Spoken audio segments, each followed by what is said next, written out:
So, what do you think about this article? It's quite interesting, isn't it? It is. It's a fascinating look at how comedy, particularly stand-up and podcasts, have become intertwined with politics. It's almost like a new form of political discourse. You're right.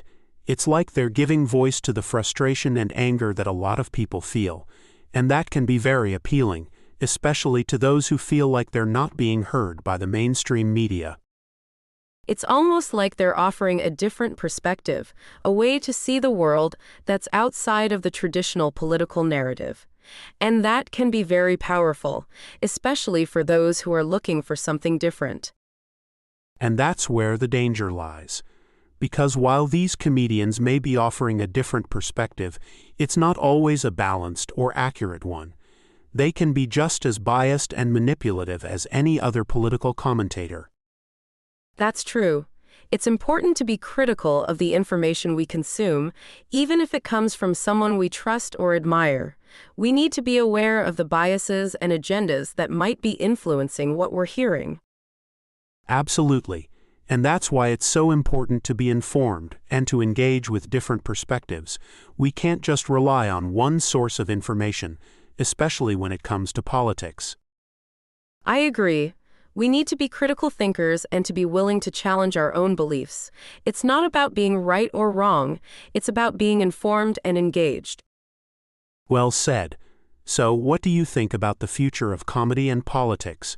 Do you think this trend of comedians influencing voters will continue? I think it's definitely a trend that's here to stay. Comedy is a powerful tool, and it's only going to become more influential as technology continues to evolve and people continue to seek out alternative sources of information. I agree. It's going to be interesting to see how this plays out in the years to come. But one thing is for sure. Comedy is no longer just about laughs. It's become a force to be reckoned with in the political landscape.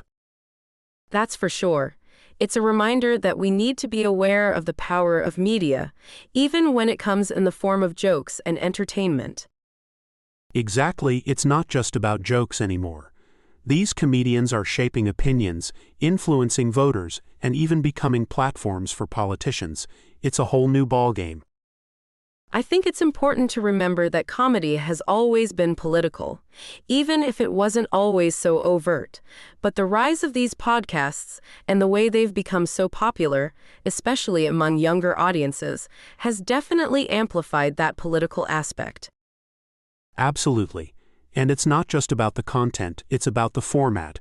These podcasts are long-form, intimate, and often feel like conversations between friends. It creates a sense of trust and familiarity that can be very persuasive. That's a great point. It's like they're letting you in on a secret, sharing their thoughts and opinions in a way that feels more personal than a traditional news broadcast or even a late-night talk show. And that's where the influence comes in. When someone you trust and feel connected to says something, it's more likely to stick with you. It's like a friend giving you advice, even if it's not always the most objective advice. It's like a form of peer pressure, but in a more subtle and persuasive way.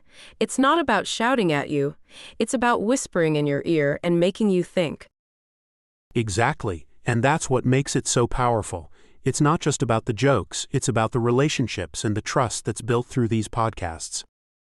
It's also interesting how the article points out that these comedians are often seen as rebels, as people who are bucking the system. And that's something that resonates with a lot of people, especially in a time when there's so much political polarization.